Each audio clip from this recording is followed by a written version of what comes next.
അരൂർ 19-ാം വാർഡിൽ പ്രവർത്തിക്കുന്ന സാന്ത്വനം വയോജന കൂട്ടായ്മയുടെ 100ാമത് യോഗം ചേർന്നു. യോഗത്തിന്റെ ഉദ്ഘാടനം അരൂർ പഞ്ചായത്ത് പ്രസിഡന്റ് അഡ്വക്കേറ്റ് രാഖി ആന്റണി നിർവഹിച്ചു.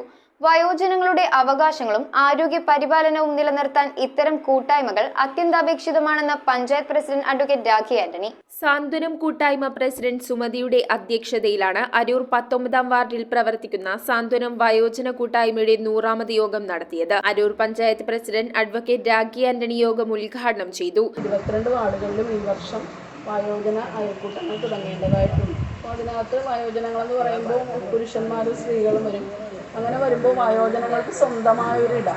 സെക്രട്ടറി രജനി നാരായണൻ റിപ്പോർട്ട് അവതരിപ്പിച്ചു. പഞ്ചായത്ത് വാർഡ് മെമ്പർമാരായ സീനത്ത് ഷിഹാബുദ്ദീൻ, എലിസബത്ത് സേവ്യർ, മുൻ panchayat member KA Jolly, CDS chairperson Renuka Dineshan, CDS president Selma teacher, member Judy Milton തുടങ്ങിയവർ പങ്കെടുത്തു. News bureau, Aroor. Mass DMart എരമലൂരിൽ എല്ലാത്തരം ഗൃഹോപകരണങ്ങൾക്കും അതിശയിപ്പിക്കുന്ന വിലക്കിഴിവ്. വേഗമാകട്ടെ, ഈ ഓഫർ ചുരുങ്ങിയ നാളുകൾ മാത്രം.